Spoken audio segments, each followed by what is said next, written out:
મંત્રી જીતુભાઈ વાઘાણી દ્વારા મકર સંક્રાંતિના પર્વની ઉજવણી અંતર્ગત શહેરની શાળાઓ ખાતે 1.25 લાખ પતંગોનું વિતરણ કરાયું। પશ્ચિમના ધારાસભ્ય અને મંત્રી જીતુભાઈ વાઘાણી દ્વારા મકર સંક્રાંતિના પર્વની ઉજવણી અંતર્ગત 14મા વર્ષે પણ પતંગ વિતરણનું આયોજન કરવામાં આવ્યું હતું। આ પતંગ વિતરણ કાર્યક્રમ નગર પ્રાથમિક શિક્ષણ સમિતિ સંચાલિત પશ્ચિમની 33 શાળાઓના વિદ્યાર્થીઓ તેમજ પૂર્વની 36 શાળાઓમાં અભ્યાસ કરતા અનાથ અને દિવ્યાંગ વિદ્યાર્થીઓ તેમજ વરતેજ ગામની બધી સરકારી શાળાઓ, ફુલસર, કુંભારવાડા સહિતની શાળાઓની અંદર પતંગ વિતરણનું આયોજન કરવામાં આવ્યું હતું। તેની સાથોસાથ શાહ ખીમચંદ લક્ષ્મીચંદ શાળા, નંદકુંવરબા બાલાશ્રમ, અંધોદ્યોગ શાળા, વિદ્યાનગર, તાપીબાઈ વિકાસ ગૃહ ટ્રસ્ટ વિદ્યાનગર, અંકુર મદબુદ્ધિ શાળા સહિતના વિસ્તારોમાં જીતુભાઈ વાઘાણી દ્વારા 1.25 લાખ પતંગોની વિતરણની સાથોસાથ ફિરકી અને બાળકોને 21,000 જેટલા બિસ્કિટના પેકેટ વિતરણ કરવામાં આવ્યા હતા।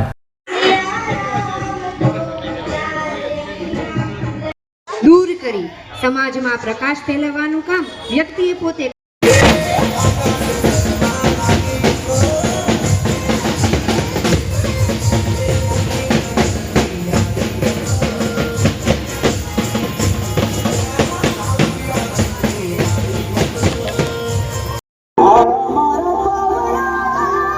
માનવંતા મહેમાનો આપણી વચ્ચે ઉપસ્થિત થઈ ચૂક્યા છે, ત્યારે આપણે બધા તાળીઓના ગડગડાટ વડે એમનું સ્વાગત કરીએ।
પકડવા દોડા પતંગ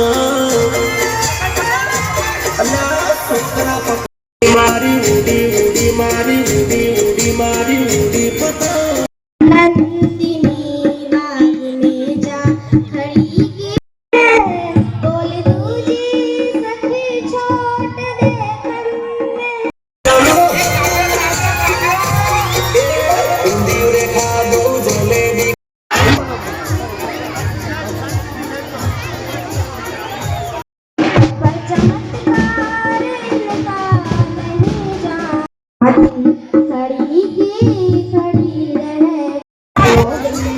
શાળાના આચાર્યશ્રીને વિનંતી કૃતજ્ઞ વિતરણ કરે।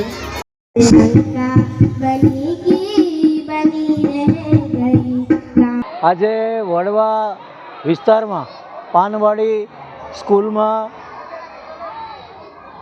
આપણા લોકલાડીલા પશ્ચિમના ધારાસભ્ય જીતુભાઈ વાઘાણી પ્રેરિત પતંગ ઉત્સવમાં આજે અહીંની 4 સ્કૂલમાં પતંગ આપવામાં આવ્યા છે।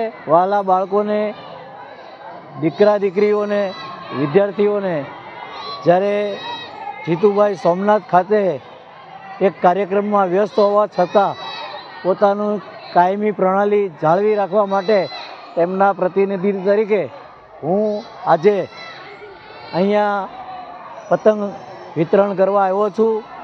ખૂબ સારું કાર્ય થઈ રહ્યું છે। જીતુભાઈએ એવું આગ્રહભરી લાગણી સાથે કહ્યું છે કે કોઈ પણ બાળક પતંગ વગરનો ના રહે, કોઈ પણ બાળક નિરાશ ન થાય તેની મહેરશ્રી તમે ખાસ કાળજી રાખજો અને બધા જ બાળકોને પતંગ મળી જાય તેવી વ્યવસ્થા કરજો।